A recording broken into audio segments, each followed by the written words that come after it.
Dan Walker up. We've had the occasion to actually finish another major infrastructure project, which is the remodeling of our trolley barn over in the Rose Quarter area.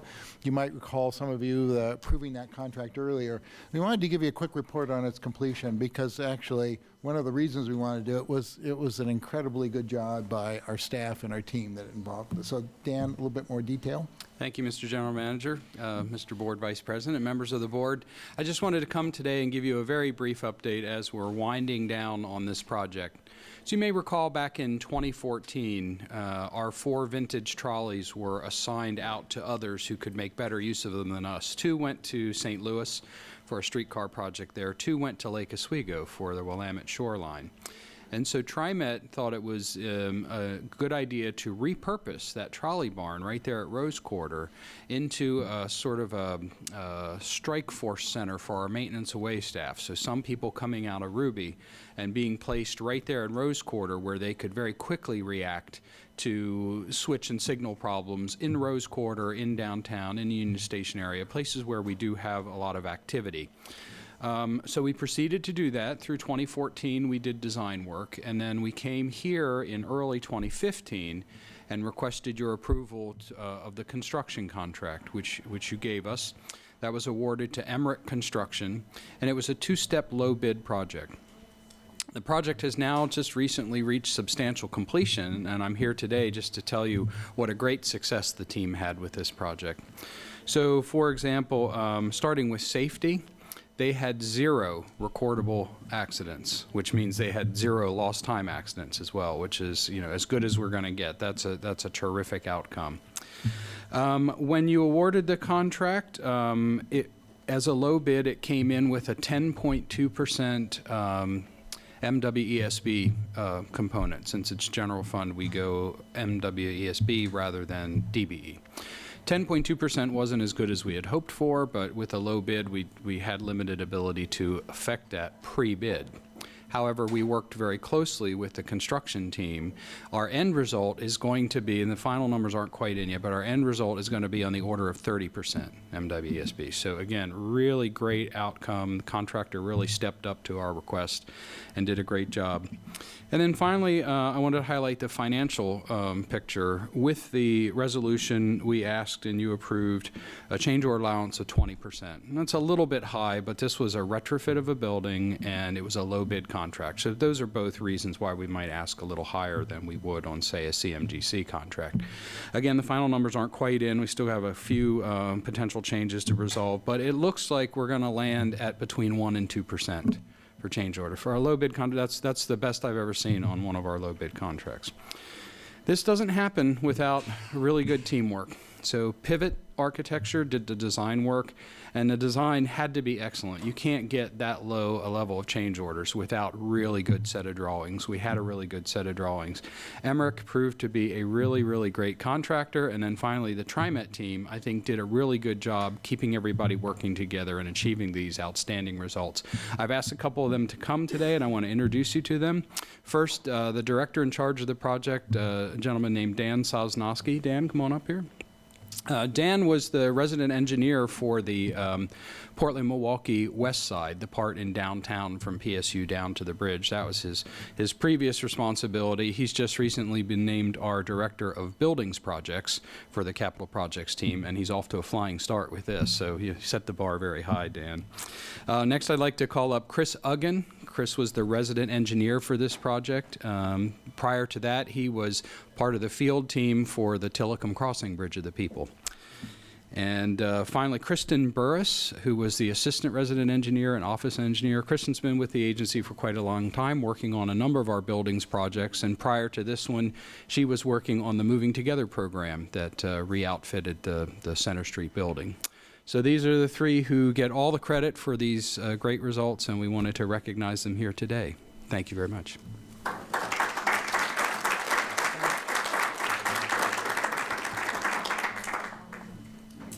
Thank you, Dan. Now to the briefing items. I wanted to bring up Harry Supporter first to give you just an overview, not real quick, but speedy, I suspect, of our safety accomplishments over the last 5 years. And I just wanted to note that it's been about 5.5 years since I became your general manager. And when I became general manager, we were still, frankly, in mourning over that was probably the worst accident crash in our history, where a bus turned left into a group of pedestrians. That really called into question all of our practices regarding safety, and we've been through a very thorough review and improvement in those safety practices over that 5-year period. I thought it would be very helpful if Harry took a moment and just reviewed where we were and where we are and where we're going related to all of our comprehensive safety program. Harry? So good morning, Dr. Bethel and board members. As you heard, that day really was very tragic, but it was also an opportunity, and it was an opportunity to understand what happened, why it happened, and then to learn from that. It was also an opportunity to begin to set a new course, because previously what was happening is we were always being reactive to safety mishaps. And we were not looking at things in a proactive manner. So this was an opportunity to put in place new measures and to enhance safety for our employees, our customers, and the public in general. But it's also important to understand that will really never be done. Operating safety is something that requires continued reflection. We continue to create a culture of safety. It's continuous work, and it's a continuous road to improvement.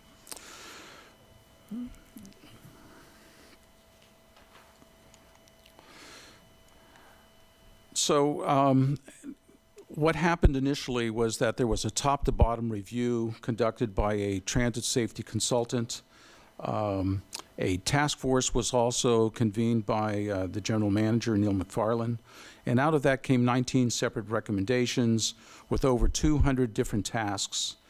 All were designed to enhance safety, the safety culture, to improve communications among employees, and to hold every level of the organization accountable for safety. Those were the major outcomes of that, of the findings of the top-to-bottom review and the task force itself. But there was also another undertaking, and that was to begin to study the actual safety culture at TriMet. And we contracted with Washington State University to measure employee perceptions about safety. And what the study found was that safety was not a value fully embraced by the organization, that supervisors did not uniformly apply safety requirements, and there was a lack of responsiveness to employee safety concerns. So that really set the mark for what actions needed to be taken, in addition to those recommendations by the task force. So one of the major undertakings was to begin to look at employee communications and engagement. And one of those was to examine the mission statement, TriMet's mission statement, and to include safety as one of the key values and an integral part to providing transit services to the community. A series of workshops were also held in which the leadership team attended, as well as every director and manager was required to attend. And that was done over a course of about a year. We also put in place meetings with employees, something called safety exchanges. This was an opportunity for employees to express their safety concerns, but recognizing we could never meet with every employee, we also put another process in place. And that was something called a request for safety assessment, in which every employee was afforded the opportunity to express a safety concern or to identify a safety hazard that required some additional attention. But I do want to point out one thing that in particular that was I think, fairly significant, and that was the creation of continuous improvement teams. And these teams range from looking at the rule book to roadway worker protection, roadway workers, those workers that work in the right-of-way, rail right-of-way, and also looking at the bus operator's cab, and in particular the ergonomics of the cab.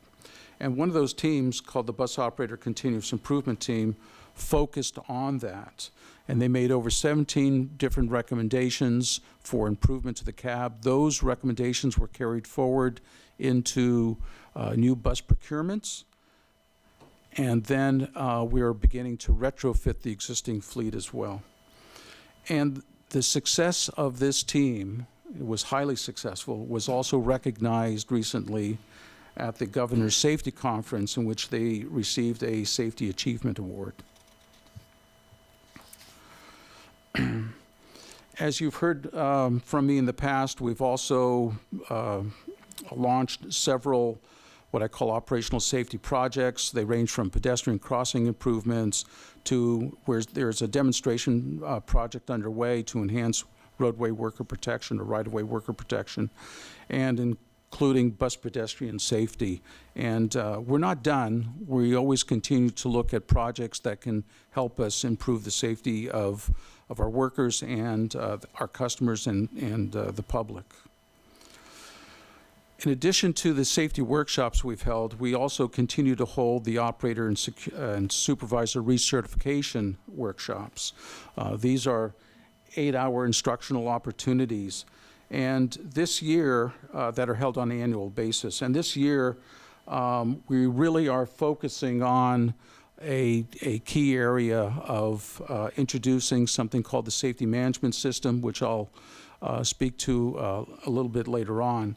And then secondly, we have found that one of our major contributors to injury are slips, trips, and falls. And so now we're providing employees with the skills to recognize what the safety risks are and how they can avoid injury in carrying out their duties on a day-to-day basis. This program also includes supervisors, where we are beginning also to introduce the safety management concept to them and provide them with the skills to recognize hazards and then take the appropriate action to ensure that they don't result in injury either to employees or to our customers. At the heart of the whole safety management system is something called a risk analysis process.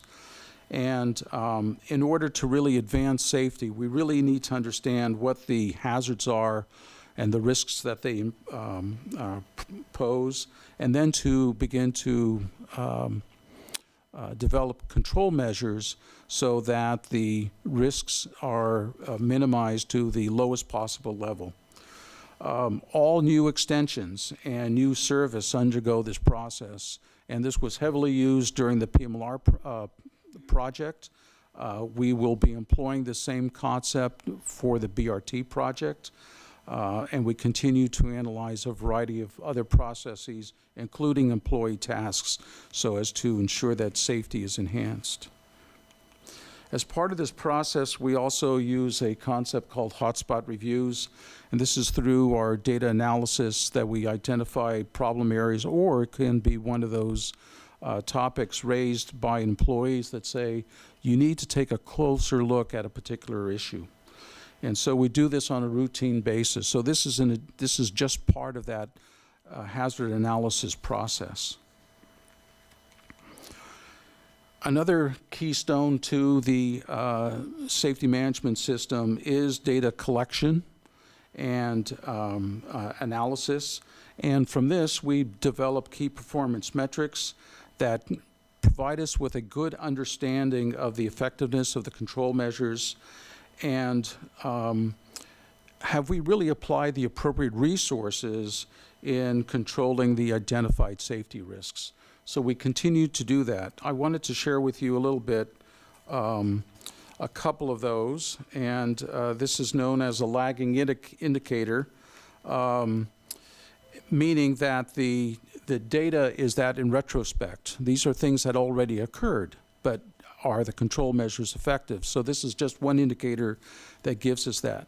But more important, but equally important, it's also communicating the safety risks to the workforce. So this is an example of where we did an analysis of a particular route. We identified the types of collisions that have occurred in the past, and from that, we now developed control measures and provided that to the operators, this happens to be a bus route, as to how they can avoid these types of collisions. So we're giving that risk information to them in advance. This is something that was recently developed, and we're now beginning to share this with the various divisions, and this is the safety dashboard. This one happens to be focused on employee injuries, where the different gauges are designed to give a indication to the executive directors as to how well are we doing in a particular area. I don't expect you to read this. As part of our strategy, we have an extensive safety outreach program. One of those is the Be Seen, Be Safe campaign, which was recently recognized by the American Public Transportation Association. And we also have a very strong partnership with Operation Lifesaver to promote rail safety. Another key component to our outreach that we've implemented over the years is safety committees. And in the past, we had these committees, but they were not very strong and very effective. And we've done that. We've met with every safety committee within TriMet, and we gave them the tools to begin to advance safety within their work areas and to resolve safety issues that they've identified. There's another major group called the Transit Change and Review Committee, and this group is really very eclectic. Just about every major division within, the TriMet is represented in this group. Every change that occurs within the transit operating system goes through this group, including procedures. We do incident reviews. It's a very eclectic group to understand what is the state of safety at the particular moment and what do we need to do to advance safety within the workplace and for our customers and the public. As part of this, we also have an external committee called the External Education Advisory Committee, which is focused on promoting safety within the community. That's pedestrian safety and driving safety around buses and trains. So in summary, very quick overview of the last 5 years. In summary, our key effort really has been focused on moving from this reactive safety to one of being proactive. And where we really want to be in the future is what I call predictive safety, that we can predict certain outcomes to occur based upon the data that we receive. And so that by understanding that these things are likely to occur, we can then begin to allocate the resources and the appropriate control measures to ensure that that particular safety risk we've controlled it to the lowest possible level. So we continue to make improvements. It's a continuous effort, and a process that we're employing is called the safety management system. And there are 4 key pillars to this process that we will begin to implement as we continue our journey in improving safety within the organization. So what are the next steps?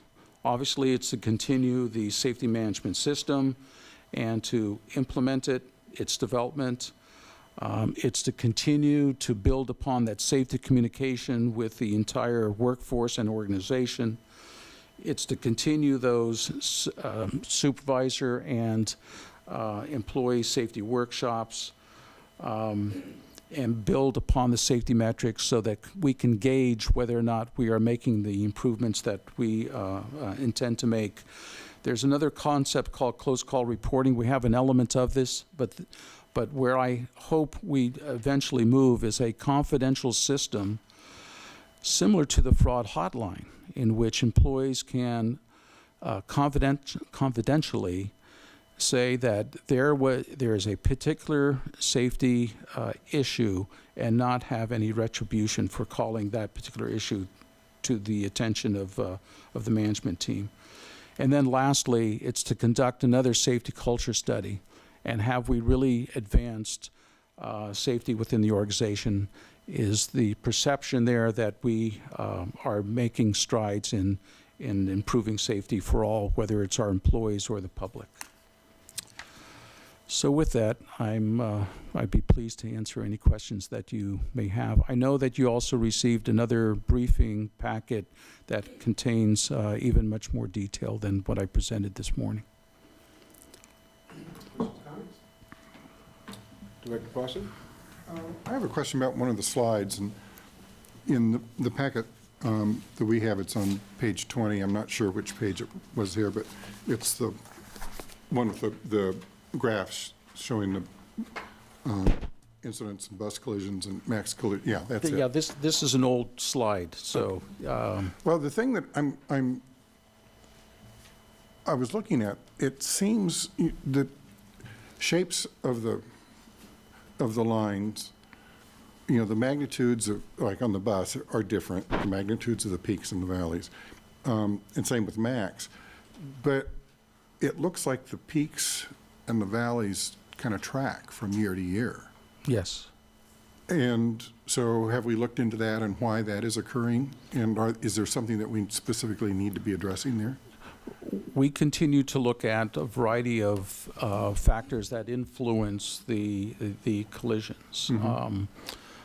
So the answer is yes. So one of the factors that we're looking at is that right now we recognize that some of the types of collisions that we have are on a slight rise, and that's due principally because we have a lot of new operators. So they're not serious accidents or collisions. They are principally hitting fixed objects, but yet they're reflected in this particular graph. Other factors are seniority. And we also see within the 5 to 10 year period, there seems to be a slight increase among that group. So now we begin to focus, and that really has driven how we begin to,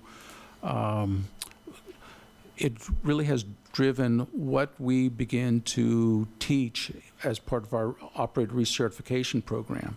And we've changed the emphasis in that particular area to reflect the collisions that we are experiencing. Okay. In looking at it, I was just trying to determine if there's a seasonality to There is. accidents. And So you would expect things to rise in the February timeframe because of snow and ice conditions. Right. That's a condition that typically is not in our control. And other factors may be during the summer months we have increase in traffic. So okay. there are environmental issues, and then there are other issues that we can control much better. So we look at all of those factors. So with the environmental issues, we can also be training our staff to realize that, February is a time you need to be especially vigilant, or that. So I assume that we're doing that also. That's correct. So I spoke of risk communication.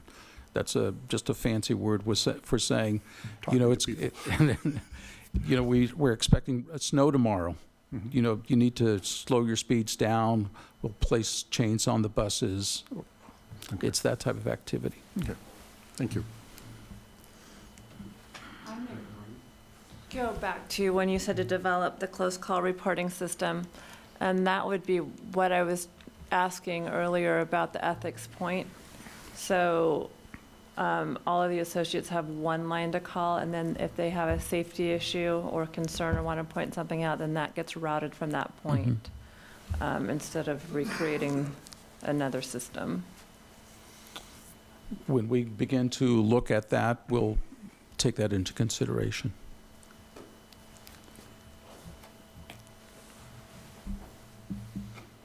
No other comments? Yeah. Thank you. Okay, very good. Thank you, Gary. Sure. I wanted to call up David Trumbull to give you an update on our lift contracts. And just by way of very general background, you should know that we provide 1 million rides a year on our lift system for seniors and people with disabilities, and that's all based on the eligibility of the individuals. You should also perhaps recall that we actually provide those services through contracts with service providers. Again, you heard some testimony to that effect today. Those contracts were originally awarded in 2009 by the board, and so they will run their course in terms of their term over the next few months. And so we are beginning the procurement process associated with re-awarding those contracts, whether to the current vendors or new proposers. Typically, these are pretty competitive proposals or processes that we go through, and that's certainly all to the good in terms of our review of that. But I wanted to have you with a background about the LIFT program overall so that you have some context for those upcoming procurement decisions. And I'm very pleased to have a real pro in this regard, who is David Trimble, our Director of Transportation Programs, to provide that for you. So, David? Thank you, Neil. Good morning, Vice President Bethel, members of the board. My name is David Trimble, and as Neil indicated, I am the Director of Transportation Programs. As part of my duties, I do oversee our LIFT Paratransit program. So we did want to take this opportunity to provide sort of a broad overview because there will be some things coming before you in the coming months. And so we wanted to ensure that you have a good perspective with regard to what the LIFT program was and sort of a high overview of the processes that'll be coming before you. So very quickly, the LIFT program resides in our Accessible Transportations Department, and that's part of our Transportation Division. Just of note, our Transportation Division provides 4 modes of transportation, which is our fixed route bus service, our light rail vehicle service, LIFT Paratransit, and our commuter rail. Excuse me. Our LIFT program provides a legally mandated complimentary paratransit service to individuals who are otherwise unable to use our regular transit service, and those individuals must have a disability. It's an unfunded mandate, which is a requirement of all public agencies who provide fixed route service. Our paratransit service is origin to destination, and it's an origin to destination service. As prescribed by the ADA, the standard is a curb-to-curb service. However, we do exceed that standard, and we provide door-to-door service for our customers. That service is delivered through vans, mini cutaway-style vehicles, and we also have a supplemental taxi service, which I'll talk about later in the presentation. Federal regulations do require that complimentary paratransit service be comparable with fixed route. That means the service can be no better, it can be no worse, it must be comparable or the same to the fixed route service. The TriMet LIFT program meets or exceeds all the legal requirements of the ADA, and there are 6 major legal requirements that are required for transit districts. The first being the service area. The service area must be at least 3/4 of a mile beyond our fixed route service. The fares cannot be more than twice the undiscounted fixed route fare. The hours in service must be at least the same as fixed route, and the agency may opt to do that on a route-by-route basis. Transportation agencies must have next-day service available for its customers, and there can be no purpose restrictions based on trip purpose or destination. So we have to give the same level of service to someone who's going to a doctor's appointment as opposed to someone going to the movies. In fact, when those calls come into reservations, we don't even know the trip purpose. And there can be no capacity constraints, so no trip denials, excessively long trips, or excessive long hold times while you're in our service. So not everyone can utilize the LIFT service. One must be eligible to do so. And we have an in-house eligibility process, and that's performed downtown at our Northwest 5th and Davis location at the Transit Mobility Center. I'm sure most of you are familiar with where that is. So under the ADA, a person may be eligible for LIFT service if they have a disability or disabling health condition, which prevents them from independently using the services. So it doesn't matter their age, it doesn't matter if they have a vehicle or don't have a vehicle, they must have a disability and they must be unable to use independently our transit services. The ADA prescribes 4 different types of eligibility determinations, the first being unconditional. So if you are deemed unconditionally eligible, you are able to take all of your trips on our LIFT service. The next being conditional eligibility. That means some individuals can utilize the lift service for some of their trips and for fixed route as well. An example of this would be there are individuals who live in certain unincorporated areas that may not have pathways or clear pathways to bus stops or may not have paved roads. It also ranges from individuals that may have issues with breathing. So when the temperature goes above 90 degrees, they can't walk. So that would be a conditional eligibility as well. Temporary eligibility is just that. You have a temporary circumstance by which you presumably at some point will be getting better.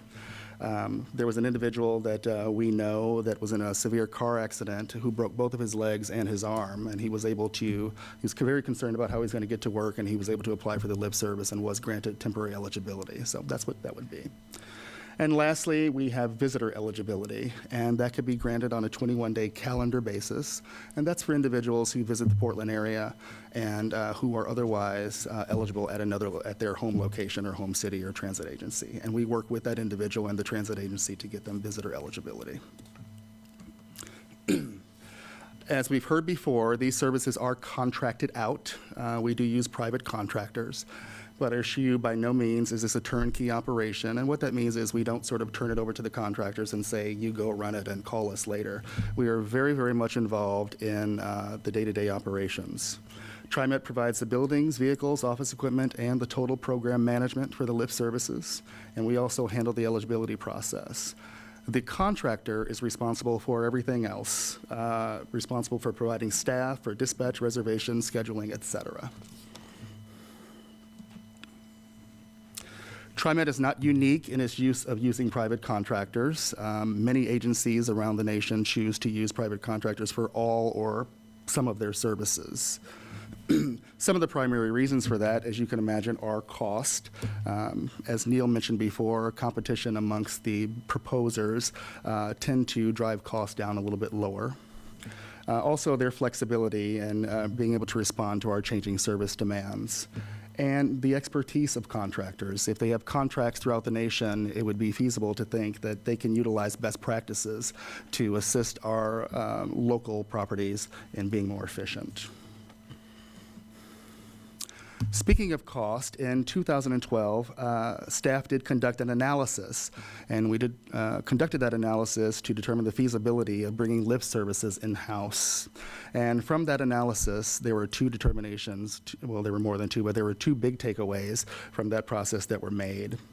The first determination was it'd be approximately a $24 million annual cost increase if those individuals were brought in-house at their current, at TriMet negotiated wages and benefits.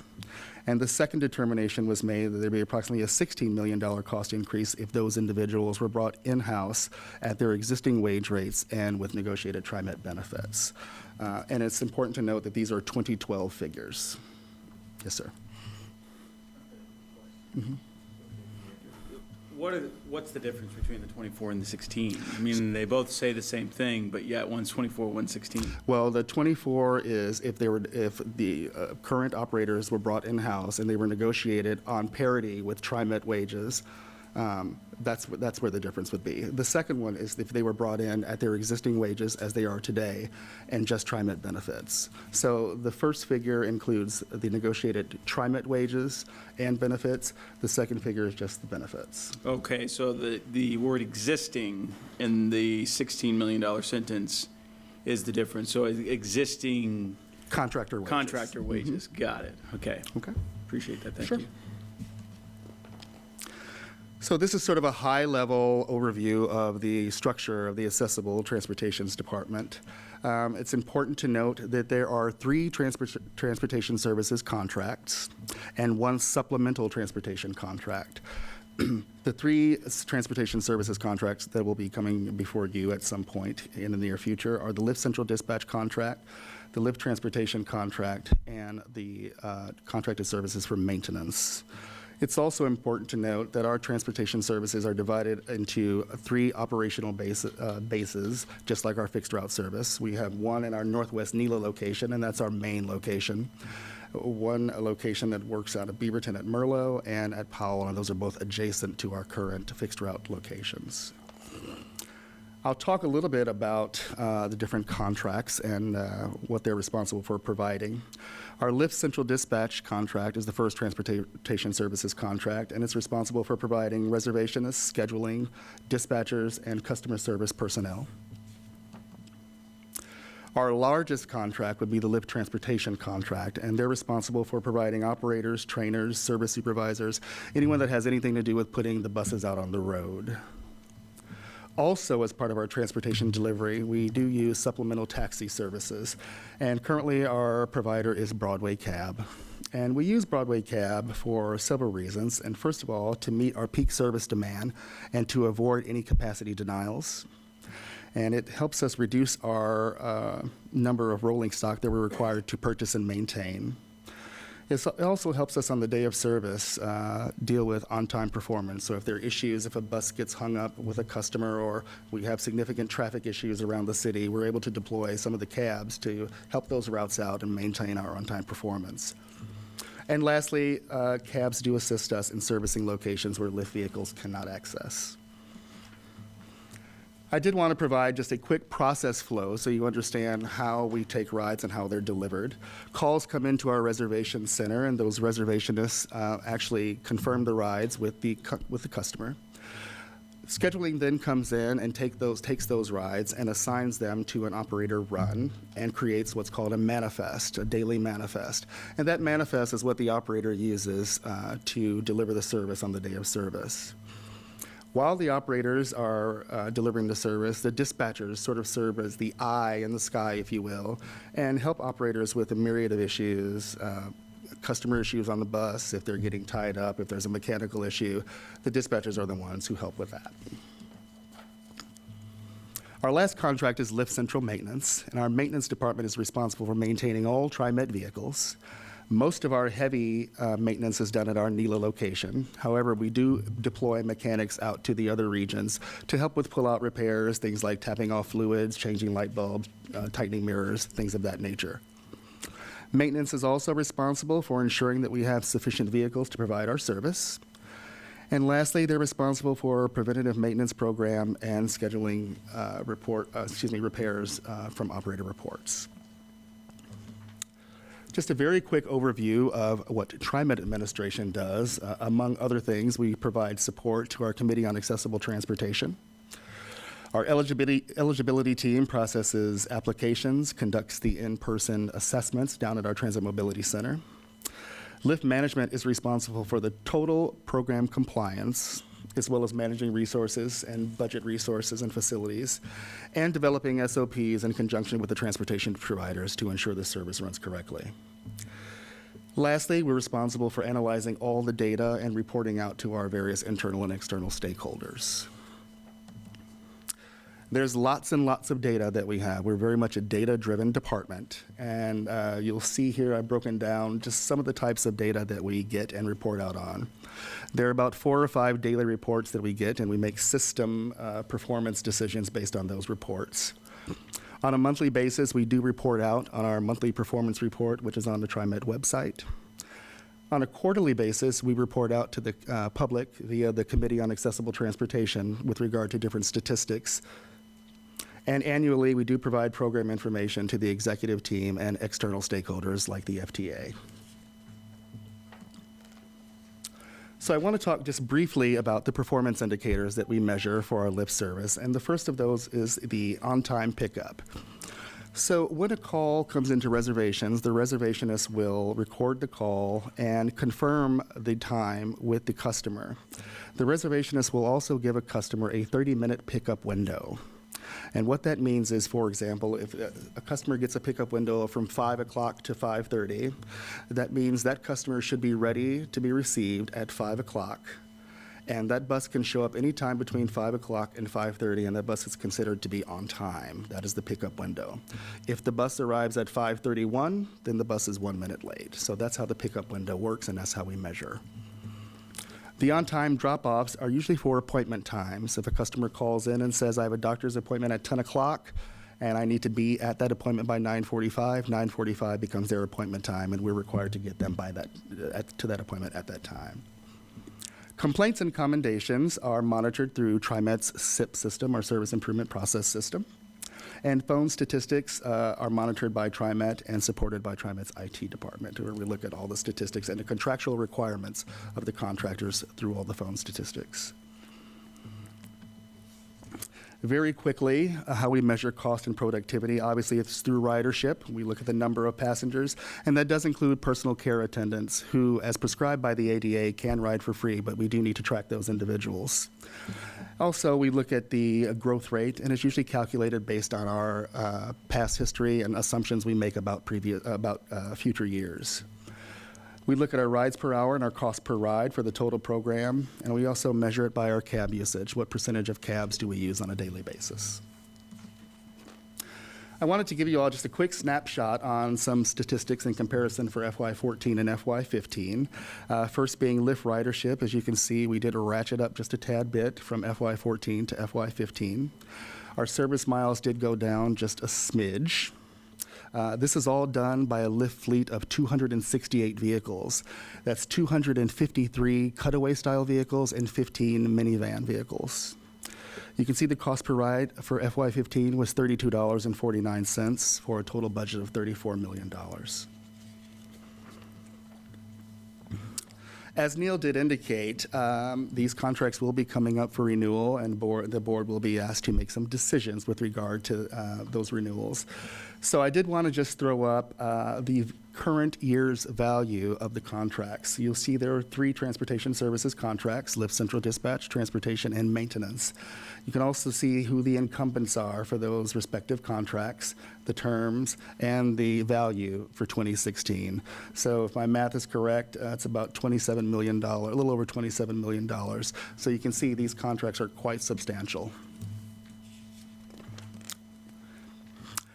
Very briefly and tentatively, I wanted to provide some approximate dates of activities that'll be forthcoming. And on our procurement calendar, our plan is to issue an RFP sometime early next month, followed by a pre-proposal conference in late November, early December at the latest, and a tentative RFP due date by mid-January for a transition of services on July 1, 2016. I'll turn it over to you all. If you have any questions, I'll be more than happy to answer them for you. Further questions or comments? Thank you very much, David. Thank you very much. Thank you. Back to you, Neil. Briefing topic number 3. I'd like to call up Alan Lado to do a presentation on the 2 major corridor projects that the region is advancing. Both of these corridor projects are currently under the leadership of Metro, and we are a participating agency and a partner with them in preparing those and doing that work. Needless to say, at some point in time, the baton gets passed along the way, and we are nearly at that point for the PAL Division project that we've talked about before. So I'll let Alan go from them. Alan? Thanks, Neil. Dr. Bethel, members of the board. I'll try to be quick, and I think all of you have heard just a little bit, at least, about these projects from me, but want to give you a little bit of background, a little bit of look ahead, and a little bit of an update on where we are. So for both of these corridors, they are, as Neil mentioned, currently under the lead of Metro, which is the way we have typically done high-capacity transit projects in the region, with Metro taking the lead as we're still defining what the project is, trying to identify what the mode, what the alignment, what the terminus, where exactly we're serving. And then once it becomes a design and engineering project, we take the lead. And Metro helps us finish the environmental work, the federal requirements, and then we, of course, take it and deliver it like we did with Orange Line and previous projects. So a brief review of the PAL Division project first. There are, as you know, some great destinations along this alignment.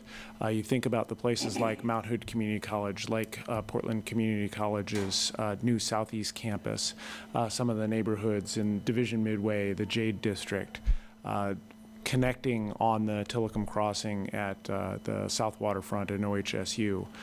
And PSU in the downtown end. Some great places that really drive a lot of ridership and are expecting significant growth in the future so that people can get more access to jobs and education and other opportunities along the corridor.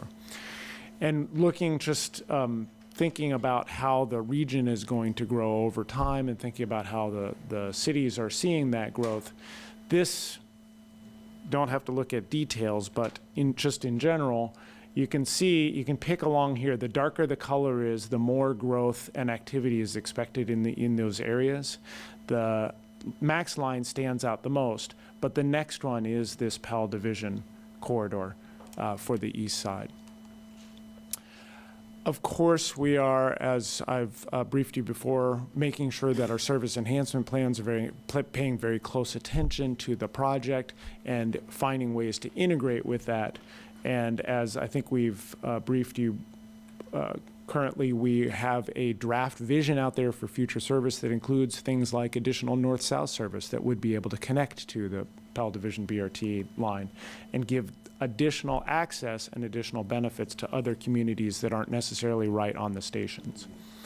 We've done a number of briefings, public meetings, outreach to a diverse set of communities and people along the corridor and in the community to make sure that we're understanding what the interests and needs are, including specifically to businesses and other areas along the way. Right now, where we are is an alignment that it generally covers the western portion of PAL, the eastern portion of Division, with still some outstanding questions by the steering committee about where the crossover should be. A strong interest in using 82nd as that crossover to be able to connect to PCC and serve the heart of the J district there. Less certainty, but the city of Gresham is doing work right now to work with the community to identify what the crossovers might make sense in the city of Gresham. Probably this is where I should talk just for a moment about the service planning issues that came up with Ken Marks's testimony this morning. And one of the things that we're going to need to look at as a steering committee as a whole, as we come to the final decision on the alignment and stations, and for the project as a whole, is understanding what we should do with the current 4 division and the current 9 PAL line service.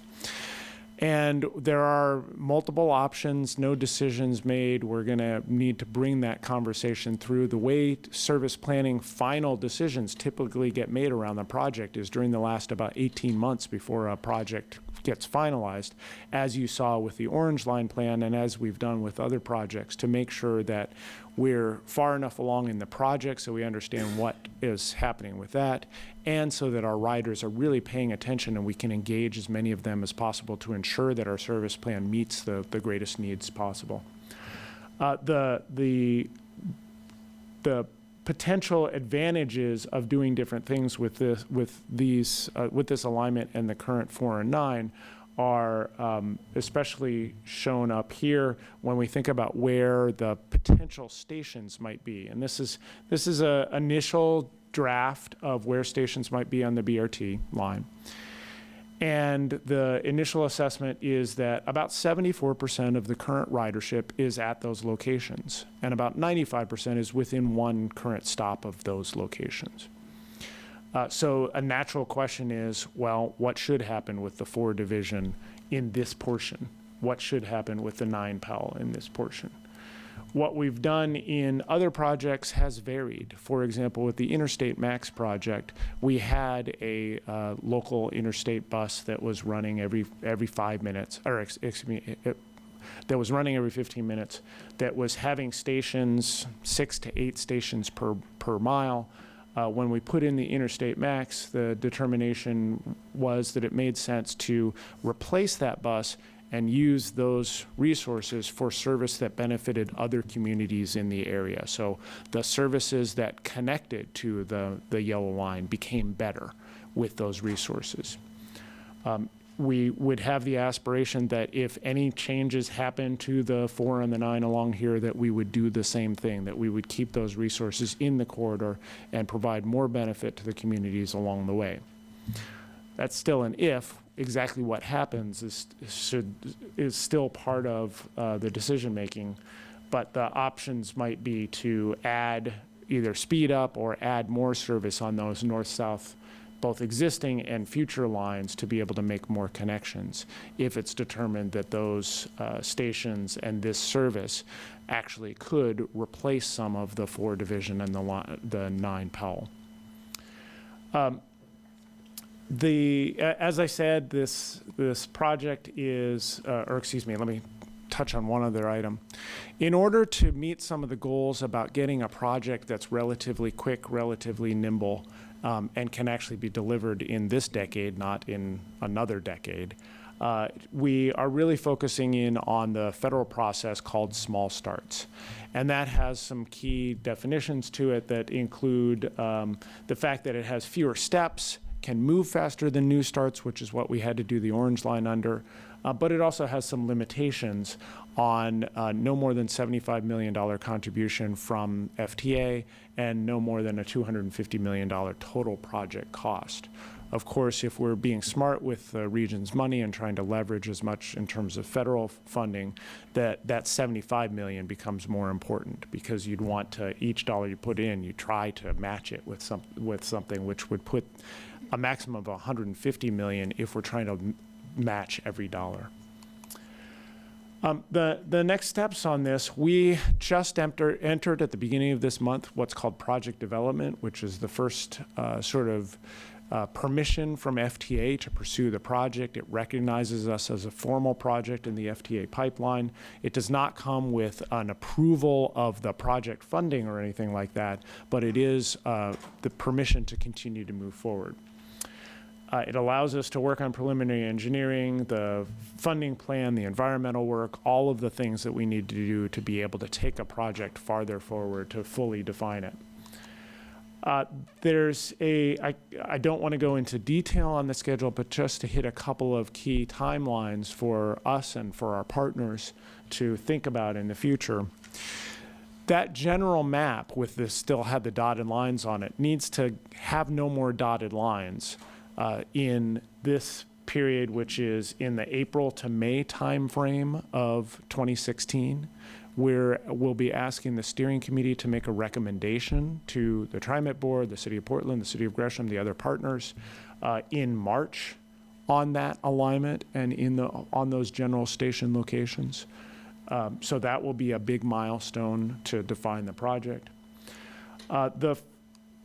The next steps would be looking forward beyond project development and thinking about pursuing the grant agreement with FTA. One of their requirements to be able to negotiate a grant agreement is to have had a rating on the project. One of the requirements to get a good rating on the project is to have identified a certain amount of the funding, at least 30% of the non-federal funding that's going into the project. That date to hit the current schedule is August of 2016. So about a year from now, and we're pursuing some different strategies to be able to do that. And the full funding commitment to be able to enter into that final grant agreement and make sure that the FTA is comfortable and we are all able to move forward is in August of 2017. Shifting gears and shifting focus in the region to the Southwest Corridor. Again, a quick reminder that this is really a project that's focused on both congestion and mobility, which are extreme in the Southwest Corridor, and about supporting the places that the communities want to see grow in the future. And so there was a lot of work around the vision of the communities to say, where do we want to grow and strengthen? And this map kind of summarizes that. A lot of growth expected, both in terms of population and employees, on some key spines in the Southwest Corridor, indicating the need not only to deal with the congestion that's growing right now, but the future congestion that will be coming with those additional people if we don't provide other alternatives and really put in transit to help fight that congestion. We are currently at a position in the project where there are some general alignments, though a number of different options still on the table, and 2 basic modes. One, light rail, which we know well because it's operating in the region, and the other a particular flavor of bus rapid transit called a busway, where it really is its own alignment, its own busway, its own stations. Looks a lot like light rail on rubber-tired smaller vehicles. And that is a decision that we're looking to the steering committee to try to bring us through in 2016. Some of the challenges or the things that are coming up with that are light rail, of course, some of the cost and some of the topographical challenges along the alignment where there's not a lot of excess roadway capacity. So we're really having to create a new right-of-way, and that in a hilly terrain means doing some pretty significant engineering work which carries the benefits of having exclusive right-of-way and therefore being congestion-proof in the future, but carries the costs of those. On the busway, it has some of the same right-of-way issues, but also we're seeing in the long-term ridership modeling with this some very robust ridership to the point where the buses, because they are not as big as a light rail vehicle, are having to run very, very frequently, 2, 3, 4 minutes during the peak. And at that kind of frequency, you can't get the same kind of priority that you can for a light rail vehicle, because you're essentially, at a signal crossing, you're essentially disrupting the signal for every single cycle, which means you no longer get priority. You're just another vehicle that's passing through the intersection. So, and we're seeing with the kind of volumes that might be downtown, some issues with the transit mall that we're working through. So, considerations for both that the steering committee is having to work through. Of course, we are also thinking about how any kind of transit spine in the transit corridor and the Southwest corridor would integrate with the overall system, and the service enhancement plan for the Southwest, which is moving towards a final vision, will be able to plug into that and provide access to and from both the communities that are, the stations that are being served on that spine, and the communities that want to be connected to that spine. A quick overview of the schedule here. As I mentioned, in 2016, actually in the first half of 2016, we'll be looking for trying to get to a recommendation on the mode and the alignment for Southwest Corridor. We'll be looking at a relatively smaller but still substantial, given the size of the project, funding commitment in 2017 to be able to move into that project development phase of the FTA's process. And then the sort of analog to the timing of funding commitments that I talked about for Powell Division, where there's that first 30% commitment and then a final 100% commitment, those occur in 2019 and 2020 for project in the Southwest Corridor if it continues on the current schedule. So this last slide just kind of pulls together those two projects in two different colors so you can track them along. Seeing the LPA for each project being coming along in the same general timeline, and seeing the potential funding commitments in the future. With that, I'd stop and see if there were any questions or. Yeah. Does the funding schedule for the Southwest project, would that change depending on the mode that's chosen? It could, though a busway is going to have some of the same construction timelines that a light rail project would, because of the need to create a new right-of-way along with that. So it wouldn't be dramatically different. If we had still had on the table, an in-street running bus rapid transit that was just sharing lanes with general purpose traffic, that kind of thing could move faster. But with the needs for congestion and the needs for right-of-way in the corridor, we're really looking at something that at this stage, looking 3 or 4 years out, is generally the same.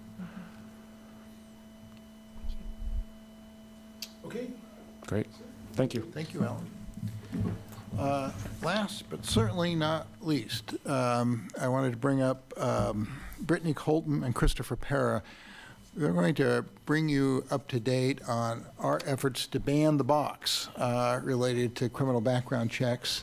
And just to note that this is actually a little a little challenging for us in some regards, because we also, while there has been certainly legislation and direction that the board has given to ban the box, there's also state legislation that requires criminal background checks for certain categories of transit employees. So how we're walking that line is the purpose of this presentation by Brittany and Christopher, so thank you. Okay, good morning. So we're here today to talk to you about our criminal background check policy revisions. First, as Mr. General Manager McFarland mentioned, TriMet is planning to ban the box on all of our employment applications. As you may know, in June of this last year, Oregon passed the Ban the Box bill. The House Bill 3025 joined a growing list of states in this movement. And this law refers to a prohibition by employers to ask about criminal background checks or criminal history on an employment application or prior to an initial interview. We can still do a background check later in the process, but we can't ask about it on the employment application. And this law goes into effect in January.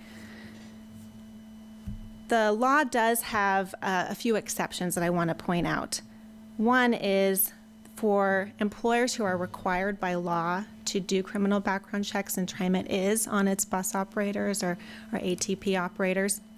We're allowed to still ask about criminal history on an employment application, but we are proposing to remove that entirely. So not only from our bus operator applications and our ATP applications, but for all of our applications. The intent of the law is to increase the number of interviews for those applicants who have a criminal conviction. And this law was mirrored after the EEOC's guidance, which was issued in April. And the EEOC's position is that a blanket rule to deny employment to anyone convicted of a crime has a disparate impact on certain minorities, and an employer must take steps to ensure its practices do not result in disparate impact. So this statute, ORS 267, requires TriMet to conduct criminal background check on operators seeking to drive motor vehicles of the district or applicants for transportation of passengers in the public transportation system of the district. That's a requirement. The same statute also allows us to, but doesn't require us to conduct criminal background checks on applicants who have access to critical infrastructure or security-sensitive facilities or information, and I'll touch on that. So what this means is that for our bus operators and ATP operators on a post-conditional offer, pre-employment basis, we will still conduct these criminal background checks. And pursuant to our policy, we will conduct an individualized assessment to determine if their criminal history qualifies them or disqualifies them from employment. So significant changes to our policy. As I mentioned, we are proposing to increase the number of applicants who will be checked to those new category of those who have access to critical infrastructure or security-sensitive facilities or information. And this category of employees is identified as those who have unique access to TriMet's critical infrastructure or security-sensitive facilities or information that could compromise the safety, emergency preparedness, or continuity of service. And the list of jobs that fall within this category will be maintained in the HR department and will be updated periodically by the appeals panel, which is identified in the policy. The impetus for this recommendation is that we were running into some situations where we were disciplining employees, not bus operators, for certain job misconduct, and later learning that they had a criminal history that if they had been checked might have disqualified them from employment. That then led to a discussion about why it is prudent to do these checks. And there are several reasons, such as avoiding a claim for negligent hiring, negligent supervision, negligent retention, and also OSHA's general duty clause to provide a safe work environment. So these jobs that are listed in this new category have been and will continue to be vetted carefully to make sure they only capture those employees whose position allows them this unique access. On the union side, the only new category is service workers, and it will apply only to new job applicants. We have provided notice to the union. We did that on October 5th. They did not demand to bargain, and the time period for them to demand a bargain has passed. And on the non-union side, it will apply to prospective employees, so applicants, to a designated position, and employees applying for a promotional or lateral move to a designated position. As I mentioned, the ATU has not demanded to bargain this issue. And by statute, just as this board adopted our last criminal records policy in 1999, the board must adopt a new policy authorizing this change. And we expect to come back to the board in December for adoption of that resolution. We're open to any questions you might have.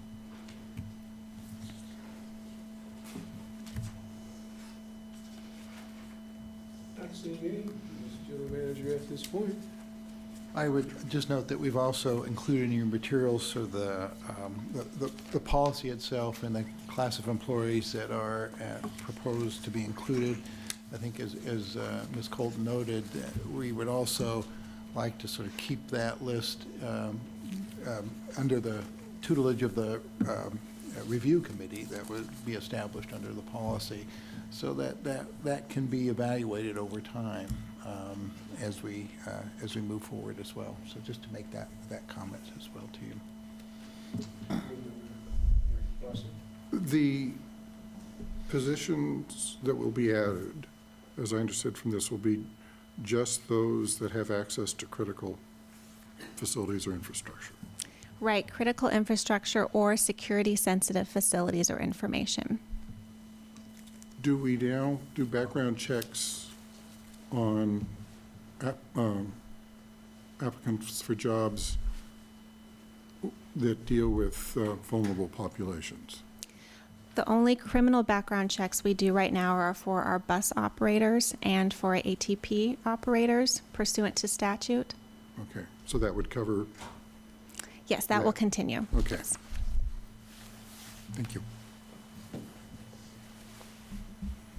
believe, just to add to that, also our taxi contract, which you just heard about from Mr. Trimble, also requires criminal background checks for the providers of those rides as well. Okay, thank you. All right, thank you. Resolution will be before you in December then, as we begin to implement this new policy. So without any questions, I appreciate your time. A lot of briefing items, but hopefully valuable for you. And thank you very much for your attention today. Thank you very much. With that, the briefing and business meeting closes for today. Thank you all very much.